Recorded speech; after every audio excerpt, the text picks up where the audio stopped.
Hello बच्चों, कक्षा 12 के सभी बच्चे ध्यान दें। कल मैंने एक्सरसाइज 1.2 को हल किया था।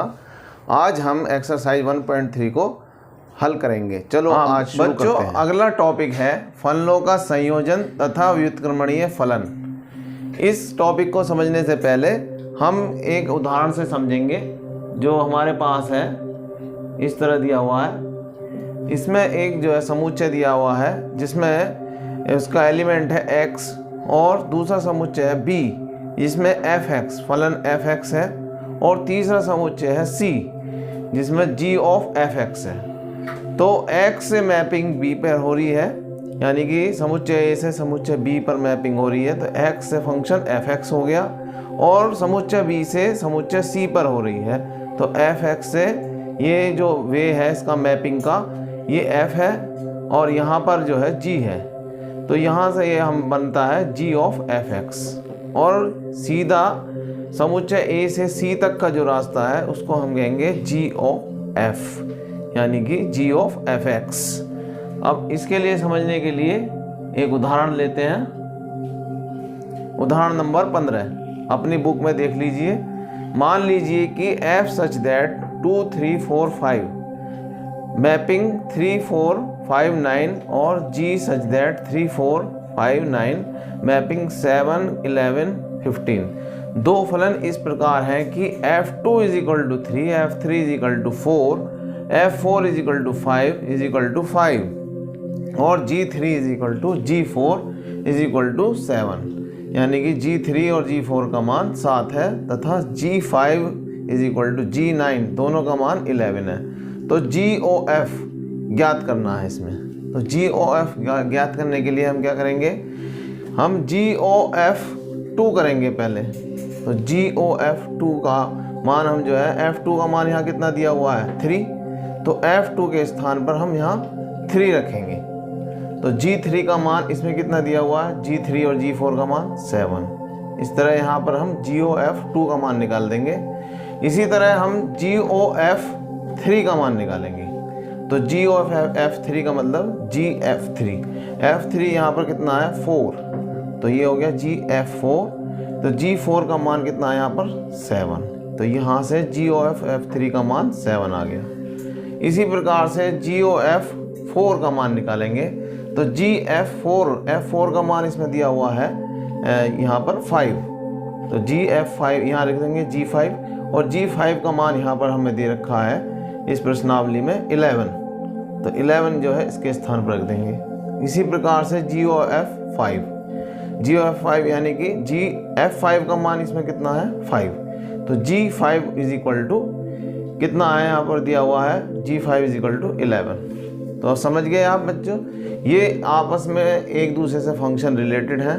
जो पहले फंक्शन का मान है यदि हम दूसरे में रख देते हैं तो वो उस मान को रखने के बाद जो g का मान निकल कर आएगा उसको हम रखेंगे।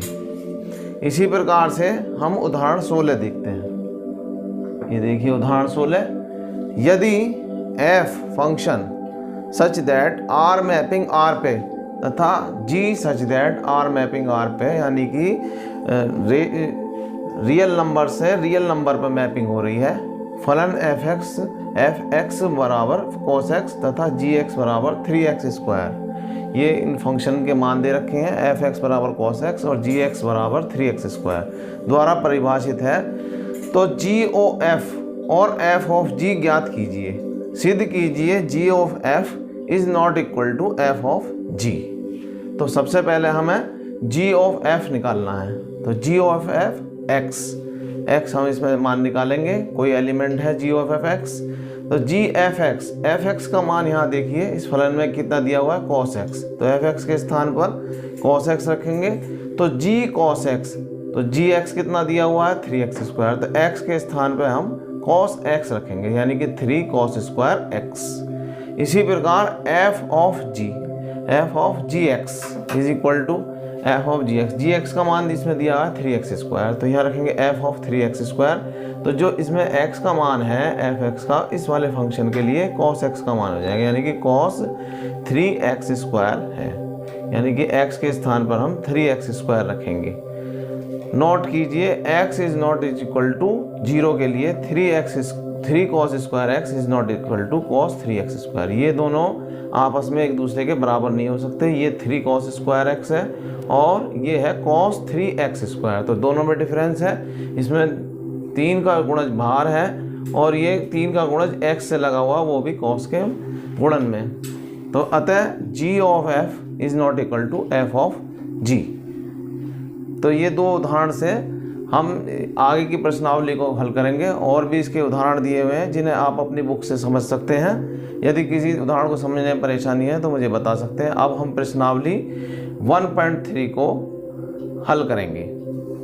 बच्चों, अब हम अगली प्रश्नावली 1.3 का पहला प्रश्न को जिसमें लिखा है, मान लीजिए कि f सच दैट 1 3 4 1 2 5 ये अलग अलग दिए हुए हैं दो मान, तथा f 1 2 5 1 3 और g 1 2 1 3 5 4 1 तथा g 1 3 2 3 5 1। जहाँ ये 10 लिखा हुआ है ये मिसप्रिंट है, इसे अपनी बुक में चेक कर लीजिए। ये 10 की जगह 1 है। द्वारा प्रदत्त g o f ज्ञात कीजिए, यानी कि g ऑफ एफ एक्स ज्ञात करना है हमें। तो ये जो हमें आंकड़े दिए हैं इनकी सहायता से हम g ऑफ एफ एक्स ज्ञात करेंगे। तो जो दिया है पहले वो इसको लिख लेंगे। f सच दैट 1 3 4 मैपिंग है 1 2 5 पर, ये दिया हुआ है। तथा g की मैपिंग जो है ये जो दिया है इसको f की जगह g लिख लेना है। जो आपके प्रश्नावली में दिया हुआ है यहाँ पर g है, इसमें f लिखा हुआ है। g सच दैट 1 2 5 मैपिंग है 1 3 पर। तो इससे हम क्या निकालेंगे, f जो हमें दे रखा है इसमें हमें पेयर दे रखे हैं 1 2 3 5 4 1 और g में हमें क्या पेयर दे रखे हैं 1 3 2 3 5 1। तो दो अलग अलग फंक्शनों में हमें पेयर्स अलग अलग दे रखे हैं, इनको हम जो है नोट कर लेंगे। इसके बाद हम सबसे पहले f1 f3 f4 का मान निकालेंगे, फिर g1 g2 g5 का मान निकालेंगे। तो f1 का मान जो है जो उसके बराबर में मान दे रखा है वो ही f1 का मान है, यानी कि f1 is equal to 2, f3 is equal to 5, f4 is equal to 1। इसी तरह g1 is equal to 3, g2 is equal to 3 और g5 इज इक्वल टू 1। अब हम सबसे पहले g ऑफ f1 निकालेंगे। g ऑफ f1 का मान यहाँ दे रखा है 2, तो g2 का मान इसमें कितना दिया हुआ है 3, तो g ऑफ f1 का मान हो गया 3। इसी तरह हम निकालेंगे अब की बार g ऑफ f3, ये वाला मान निकालेंगे। g ऑफ f3 ये हो जाएगा f3 का मान इसमें दे रखा 5, तो g5 का मान इसमें देखिए कहाँ पर है 1, यहाँ रख देंगे, यानी कि g ऑफ f3 का मान हो गया 1। इसी तरह g ऑफ f4 इसके अकॉर्डिंग, तो f4 का मान इसमें दिया हुआ है 1, तो g1 का मान यहाँ पर देखिए 3 है। तो इसलिए g ऑफ f हमारे पास इसमें पेयर्स कौन कौन से बनकर आए, एक तो हमारा आया g ऑफ f 1 पे निकालने पर 3, g ऑफ f 3 पे निकालने पर 1, g ऑफ f 4 पे निकालने पर 3, तो 1 3 3 1 4 3। तो ये हमारा g ऑफ f का एक सेट बनकर आ गया, g ऑफ f फंक्शन ये हमारे पास आ गया है। तो अगला प्रश्न देखते हैं, प्रश्न नंबर 2।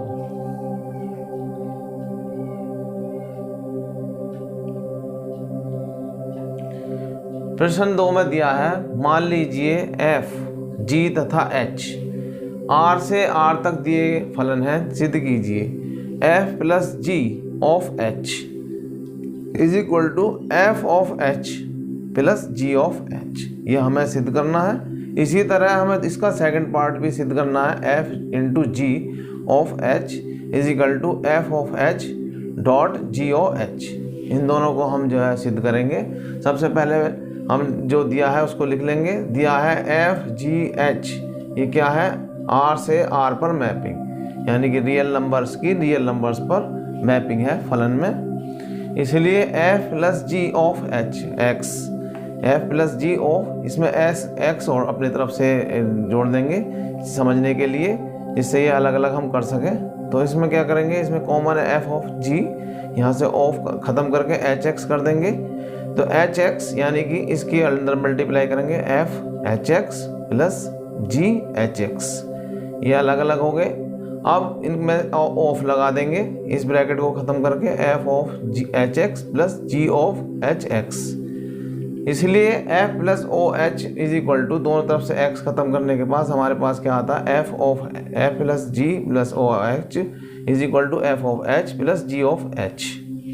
इसी प्रकार से इसका सेकंड पार्ट है f dot g of h x, इसमें एक्स लगा देंगे और इसको जब हम मल्टीप्लाई करेंगे तो यहाँ पर ब्रैकेट लगा देंगे और ओ ख़त्म कर देंगे, F G dot H x. अब इसकी हम अंदर मल्टीप्लाई करेंगे, पहले एफ में करेंगे फिर जी में करेंगे, F bracket H x dot G bracket H x. अब ये इस ब्रैकेट को ख़त्म करेंगे तो of h dot g of H, इधर भी एक्स ख़त्म करेंगे इधर भी एक्स ख़त्म करेंगे, तो f dot g h o h is equal to f of h dot g of H.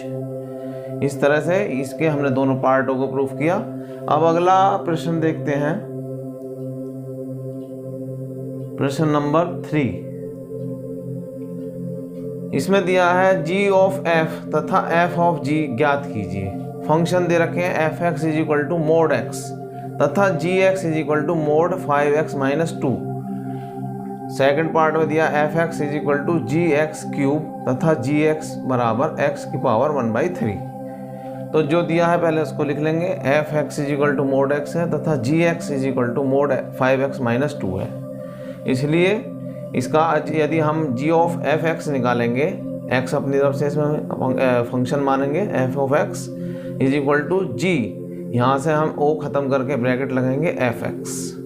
अब एफ एक्स की वैल्यू इसमें कितनी दी हुई है, मोड एक्स, तो एफ एक्स को ख़त्म करके G mod X, G mod X यानी कि जी ऑफ एक्स हो गया। जी ऑफ एक्स ये है।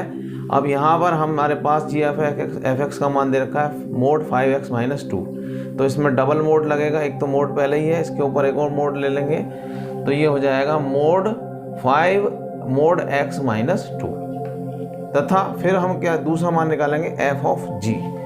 तो एफ ऑफ जी, इसमें भी x अपनी तरफ से मान निकालने के लिए लगा लेंगे जिससे हमारा इससे अलग फंक्शन बन जाए। तो यहाँ से o ख़त्म करेंगे एफ ऑफ जी एक्स, तो जी एक्स की वैल्यू इसमें दे रखी है मोड 5x माइनस 2, जिसको हम यहाँ रख देंगे। अब ये हमारे लिए x बन गया f के लिए x बनने पर यहाँ पहले से ही मोड लगा हुआ है, तो मोड इसके ऊपर और मोड लगाएंगे तो ये हो जाएगा मोड 5x माइनस 2। तो इसमें मान निकल गया जी ऑफ एफ एक्स का मोड 5 मोड x माइनस 2 और f ऑफ जी एक्स का मान निकल गया मोड 5x माइनस 2। इसका सेकंड पार्ट में देखिए, f x is equal to g x cube तथा g x is equal to x की पावर 1/3। तो यहाँ पर हमें जो दिया हुआ है, यहाँ जी नहीं है 8 है, ये इसको करेक्ट कर लीजिए, यहाँ पर जी के स्थान पर 8 होएगा। F x is equal to 8x cube और g x is equal to x की पावर 1/3।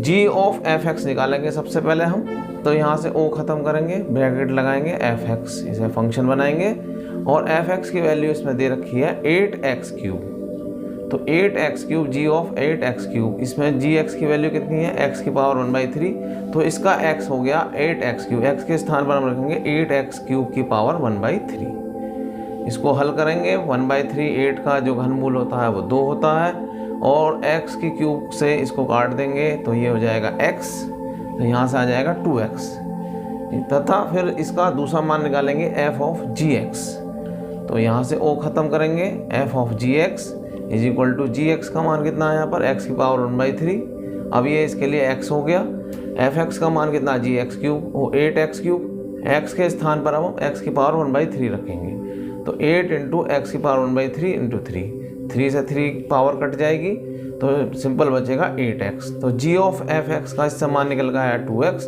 और एफ ऑफ जी एक्स का इससे मान निकल गया 8x। अब अगला प्रश्न नंबर 4 देखेंगे, जिसमें लिखा है यदि f x is equal to 4x plus 3 upon में 6x minus 4 x is not equal to 2/3, तो सिद्ध कीजिए सभी x is not equal to 2/3 के लिए f of F x is equal to x है। f का प्रतिलोम भी ज्ञात कीजिए, यानी कि f का प्रतिलोम f इनवर्स भी ज्ञात करना है। तो सबसे पहले हमें f of F x is equal to x, तो f of F x, o को ख़त्म करेंगे, और यहाँ ब्रैकेट लगाएंगे f of F x. F x का मान इसमें हमारे पास दे रखा है 4x + 3/6x - 4। यहाँ पर इस वैल्यू को, इस पूरी वैल्यू को हम जो है यहाँ रखेंगे दोबारा से, तो 4 × 4x + 3/6x - 4, यहाँ जहाँ पर x है उसके स्थान पर ये पूरी वैल्यू रखेंगे। इसी तरह नीचे भी 6 × 4x + 3/6x - 4 और +3 इसी तरह रहेगा और -4 इसी तरह रहेगा। अब इसको जब हम हल करेंगे तो इसका हम जो है एलसीएम लेंगे। पहले इसकी 4 की मल्टीप्लाई कर लीजिए, 4 × 4 = 16, 4 × 3 = 12। इसी तरह एलसीएम लेने पर यहाँ पर 6x की 3 में मल्टीप्लाई होगी 18x और माइनस का 12। इसी तरह यहाँ पर ऊपर मल्टीप्लाई कर लीजिए नीचे वाले हर में, 6 × 4 = 24x + 6 × 3 = 18। और इसी तरह जो इसका एलसीएम है इसकी गुणा -4 में होगी 24x प्लस का 16। और नीचे के जो ये हैं 6x - 4 से 6x - 4 कैंसिल हो जाएगा। ऊपर हल करेंगे 16x + 18x 34x हो गया, 12 से 12 कैंसिल हो गया। इसी तरह जो है 24x से 24x कैंसिल हो गया, 18 + 16 हो गया 34, 34 से 34 ऊपर नीचे कट जाएंगे, x बचेगा। तो ये हमने सिद्ध कर दिया कि f of F x is equal to x, एफ of x is equal to x. अब हमें f का प्रतिलोम भी ज्ञात करना है। तो f का प्रतिलोम कब ज्ञात कर सकते हैं? जब वो एकेकी और आच्छादक हो। अब पहले एकेकी के लिए हमारे पास क्या कंडीशन है कि जो फंक्शन पहले फंक्शन के जो एलिमेंट हैं वो दूसरे फंक्शन के एलिमेंट के बराबर होने चाहिए, यानी कि fx1 = fx2। जैसे कि पिछली प्रश्नावली में मैंने बताया था एकेकी के लिए कंडीशन जो बताई थी। तो इसमें जो फंक्शन हमारा दे रखा है 4x1 + 3, fx1 के लिए x1 और x1 कर देंगे और fx2 के लिए x की जगह x2 कर देंगे, तो ये एक दूसरे के बराबर हो गए। इसी तरह इनकी आपस में क्रॉस मल्टीप्लिकेशन हो जाएगी 4x1 + 3 की 6x2 - 4 में और 6x1 - 4 की 4x2 + 3 में मल्टीप्लाई हो जाएगी। इनकी आपस में मल्टीप्लाई कर लीजिए तो 24x1 x2 + 18x2 - 16x1 minus का 12 is equal to 24x1 x2 - 16x2 + 18x1 - 12। 24x1 x2 से 24x1 x2 कैंसिल हो जाएगा और इसी तरह यहाँ से 18x2 में से प्लस कर देंगे 16, तो इधर जाके प्लस का हो जाएगा 34x2 हो जाएगा।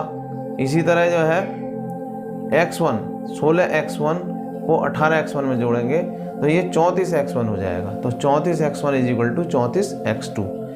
तो ये आपस में 34 आपस में कट जाएंगे, तो ये एम्प्लाइज करके क्या आ जाएगा x1 is equal to x2। यही कंडीशन हमारी होती है एकेकी के लिए।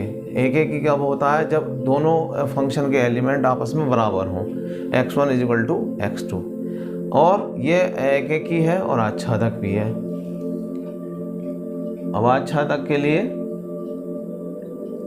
क्या करेंगे? माना y जो हमारा फंक्शन है उसको हम y मान लेंगे, y = fx। अब क्योंकि हमें इसका fx का मान दे रखा है 4x + 3/6x - 4 सवाल में दिया हुआ है, तो यहाँ से हम जो है x की वैल्यू निकालेंगे इनको हल करके।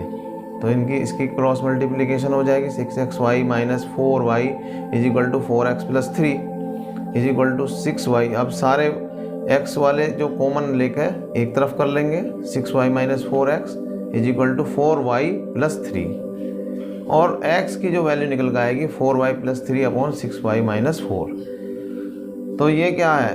जो वैल्यू हमारी x में आ रही थी वही वैल्यू सेम x का मान निकालने पर आ रही है, यानी कि जो वैल्यू हमारी y बराबर आ रही थी 4x + 3/6x - 4 और x बराबर आ रही है 4y + 3/6y - 4, यानी कि जो एलिमेंट x में है वही हमारे एलिमेंट y में है।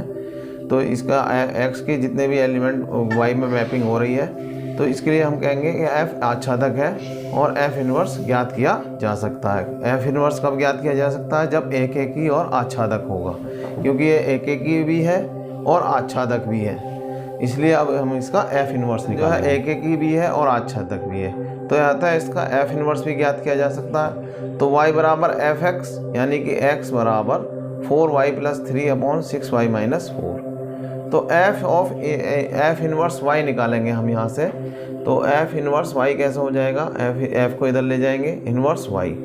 तो यहाँ पर एफ इनवर्स y की जो वैल्यू होगी वो जो 4y plus 3 upon 6y minus 4 होगी, क्योंकि इधर एफ इनवर्स y हो जाएगा तो यहाँ केवल x रह जाएगा, और x का मान क्या है 4y plus 3 upon 6y minus 4। तो f inverse x is equal to हो जाएगा, जो एफ इनवर्स y है 4y प्लस 3, तो एफ इनवर्स x हो जाएगा 4x प्लस 3 अपॉन 6 माइनस 4। यानी कि यहाँ अगर y है तो 4y प्लस 3 आता है और अपॉन 6y माइनस 4। यदि यहाँ पर x है तो 4x plus 3 upon 6x minus 4 आता है। यानी कि ये फंक्शन fx है और ये fy है। तो ये इसका सेम प्रतिलोम है, जो इसमें x में एलिमेंट बन रहा है वही इसका y में एलिमेंट बन रहा है। उसी तरह फंक्शन बन के आ रहा है इन्वर्स में। तो f का प्रतिलोम सम f है। अब प्रश्न संख्या 5 देखेंगे। संख्या 5 में देखिए, कारण से ये बताइए कि क्या निम्नलिखित फलनों के प्रतिलोम हैं। f में दिया हुआ है सेट 1 2 3 4 जो मैपिंग करता है केवल 10 पर। तो आप यहाँ पर देख रहे हो सबकी मैपिंग 1 की भी 10 पर, 2 की भी 10 पर, 3 की भी 10 पर और 4 की भी 10 पर। सबकी मैपिंग जो है 10 पर हो रही है। तो ये कैसा फलन होगा, ये एक बहु एक फलन होगा, क्योंकि सभी के जो पहले फंक्शन के एलिमेंट हैं दूसरे जो सह प्रांत है उसके एलिमेंट पर एक पर ही जाकर अपनी मैपिंग कर रहे हैं 10-10 पर। तो ये एक बहु एक फलन है। तो ये इसका प्रतिलोम नहीं बन पाएगा क्योंकि ये बहु एक है, और प्रतिलोम होने के लिए कंडीशन क्या है, एक एक ही होना चाहिए और आच्छादक होना चाहिए, ना एक एक ही है ना आच्छादक है। इसी प्रकार इसका सेकंड पार्ट देखिए, जी सच दैट 5 6 7 8 इसकी मैपिंग हो रही है 1 2 3 4 पर, जहाँ जी दे रखा है 5 की मैपिंग 4 पर, 6 की 3 पर, 7 की 4 पर, 8 की 2 पर। यहाँ देखो 5 की भी 4 पर मैपिंग हो रही है और 7 की भी 4 पर मैपिंग हो रही है। तो ये भी कैसा है, बहु एक फलन है, और ये भी एक एक ही नहीं है और आच्छादक नहीं है, इसलिए जो है इसके भी प्रतिलोम हम नहीं निकाल सकते। अब देखिए तीसरा H, इसका तीसरा पार्ट है H सच दैट 2 3 4 5 की मैपिंग है 7 9 11 13। तो 2 की 7 पर, यानी कि 2 की 7 पर, 3 की 9 पर और 4 की 11 पर, 5 की 13 पर। तो सबकी अलग अलग मैपिंग हो रही है। जो प्रांत x प्रांत में है वो y प्रांत के अलग अलग अवयवों से प्रतिचित्रित हो रहे हैं, मैपिंग हो रही है। तो इसका मतलब क्या, एक एक ही भी है और आच्छादक भी है, तो इसका हम प्रतिलोम ज्ञात कर सकते हैं। तो ये हमारा प्रश्न संख्या 5 हो गया। बच्चों आज की क्लास बहुत बड़ी हो गई है और बाकी के जो क्वेश्चन हम अगली क्लास में कवर करेंगे। मिलते हैं अगली क्लास में। धन्यवाद।